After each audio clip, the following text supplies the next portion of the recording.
5 seconds. Your address has referred to the economic resolution of the AICC session and what you call the bewildering changes taking place in rapid session. I think changes can seem to be bewildering only to those who wish to remain where they are.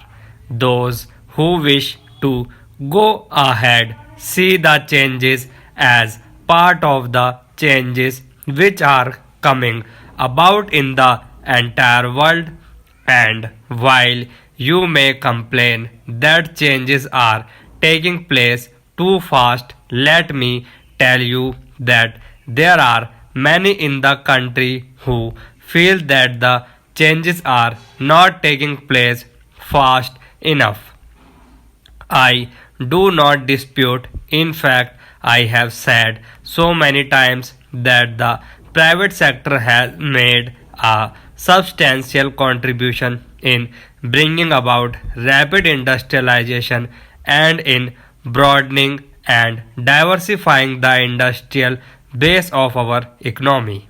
But business and industry should be the first to acknowledge that this process of development had itself brought in its wake certain tensions and new problems, and unless these are effectively tackled, further development will be harmed. Our new economic and social policy resolution only seeks to identify the basic causes of tensions and earnest and to remove them. I welcome your statement that the business community is aware of its obligations. This will improve the image of businessmen in the society of which they are a part. It is possible to draw a minimum program of action and to implement it vigorously. Perhaps I could indicate a few possible directions in which business and industry could act in concert and could demonstrate their awareness of their social obligations. One of the most serious problems facing us is the adulteration of food and drugs. It is a widespread evil which cannot be put down by government action alone.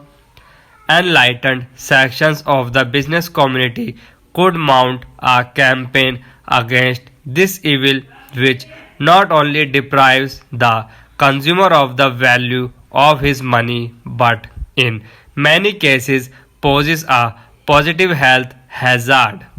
Nothing damages the public image of the business community in India so much as the unethical practice.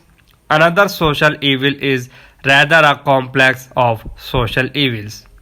It is what is termed as luxurious consumption. This is undesirable by itself because it dissipates the savings of the community into unproductive channels. It is both the cause and the effect of other antisocial practices such as tax evasion and tax avoidance. In Mumbai, you have certain specific problems. I refer to one problem which is mentioned to me by every single foreign tourist who come to Mumbai. This is the entrance to the city.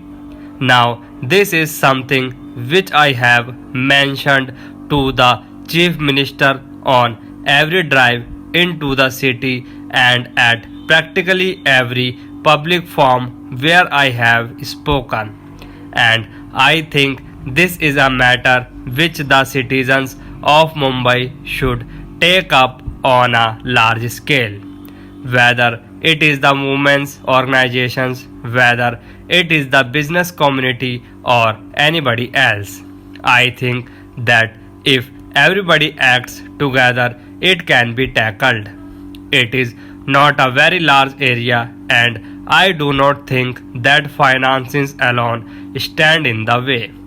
It is not only the image of Mumbai which is suffering, but Mumbai being one of the important gateways to India, it is the image of India which suffers thereby. You have, Mr. President, mentioned in your address the present policy of the government, which is to encourage new entrepreneurship and talent.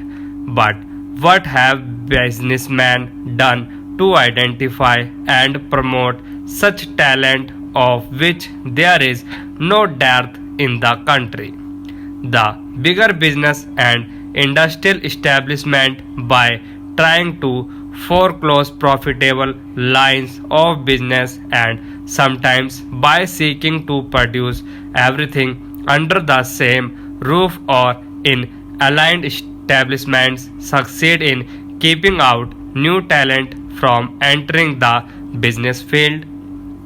Associations such as yours and other chambers of commerce should draw up concrete scheme to foster new entrepreneurship and talent.